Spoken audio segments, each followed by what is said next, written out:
Travel blogger জীবন চ্যানেলে সবাইকে স্বাগত জানাই।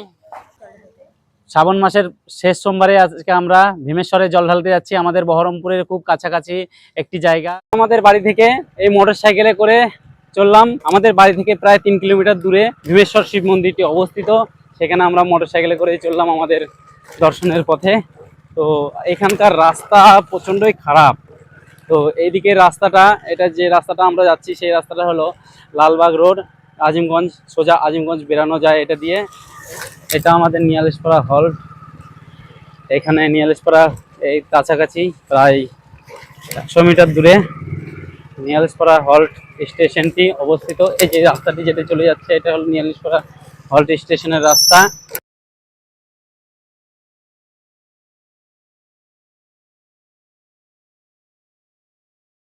ভীমেশ্বর মন্দিরের পথে যাত্রা শুরু করতেই যেন প্রকৃতি নিজেই আমাদের স্বাগত জানায়।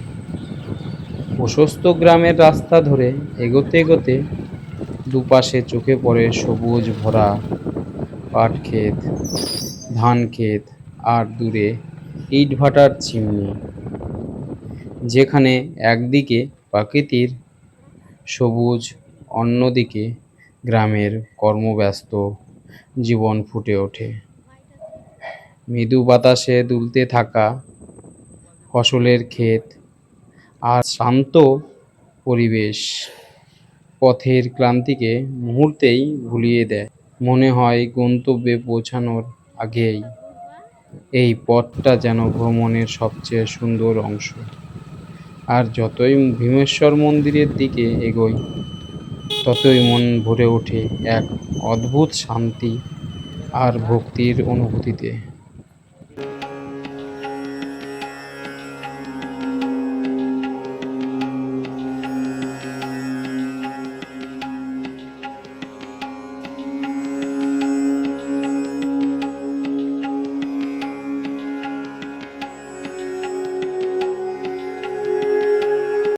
আমরা নদীর দিকে যাচ্ছি, নদীতে স্নান করে এখান থেকে আমরা চলে যাব বাবার মাথায় জল ঢালতে।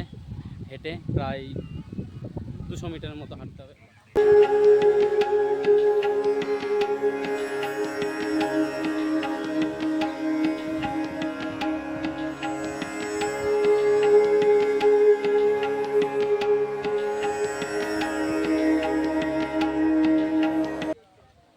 আমাদের ভাগীরথী নদী, যেটা বহরমপুর নদী, সেখানে চান করে আমরা এবার এই রাস্তা দিয়ে চলে যাব। এখানে যে রাস্তা আমাদের, এখান থেকে চলে যাব আমরা ভীমেশ্বর বাবার মাথায় জল ঢালতে।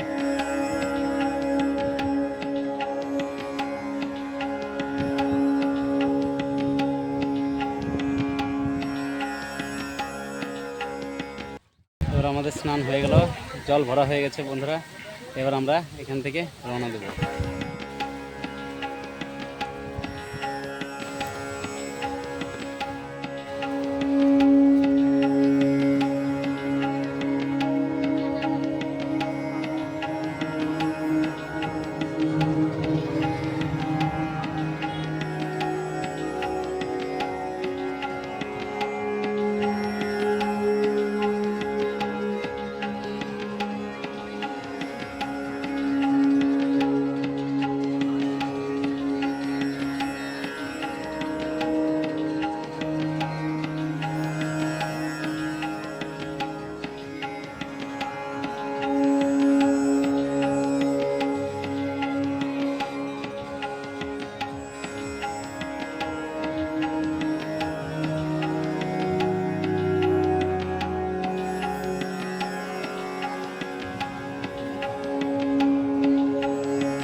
আজ আমরা চলে এসেছি মুর্শিদাবাদের বহরমপুরের ভীমেশ্বর গ্রামে অবস্থিত প্রাচীন ভীমেশ্বর শিব মন্দিরে।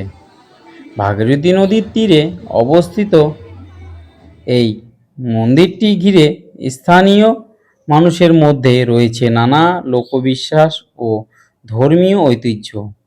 কথিত আছে এই স্থানের সঙ্গে মহাভারতের পাণ্ডব ভীমের স্মৃতি জড়িয়ে রয়েছে। মন্দিরে ভগবান শিবের আরাধনা পাশাপাশি ভীমের গদা নিয়েও স্থানীয় একটি বিশেষ বিশ্বাস প্রচলিত রয়েছে। শ্রাবণ মাসে দূর দূরান্ত থেকে ভক্তরা এখানে এসে বাবা ভীমেশ্বরের পুজো দেন। শান্ত নদীর পার, গ্রামের পরিবেশ আর মন্দিরের অত্যাধিক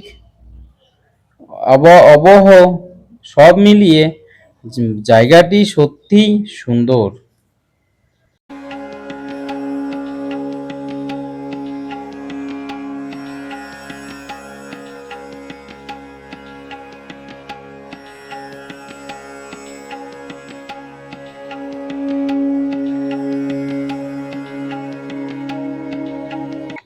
তো বন্ধুরা, এই মুহূর্তে আমাদের দর্শন হয়ে গেল। আমরা এখন দর্শন করে বেরিয়ে এলাম। বেশি টাইম লাগেনি, দর্শন করতে প্রায় 15 মিনিট টাইম লাগলো। ভেতরে পুরো ভিড় ছিল, বাট অনেক বেশি টাইম লাগেনি। আমরা খুব তাড়াতাড়ি দর্শন করে বেরিয়ে আসতে পেরেছি। আর লাইন তো বললে ছিলই না।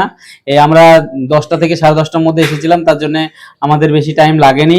আর যদি সকালবেলা আসতাম তাহলে কিন্তু অনেকটা ভিড় হতো, তাই আমরা লাইন এড়াতে একটু লেট করে এসেছিলাম। খুব সুন্দর দর্শন হয়েছে, খুব বাবার মানে খুবই সুন্দর দর্শন হয়েছে, আপনাকে বলে বোঝাতে পারবো না। ভিডিওটি এখানে শেষ করলাম, আবার দেখা হবে কোনো নতুন ভিডিওতে। ভিডিওটি ভালো লাগলে সাবস্ক্রাইব করে এবং লাইক করে পাশে থাকবেন।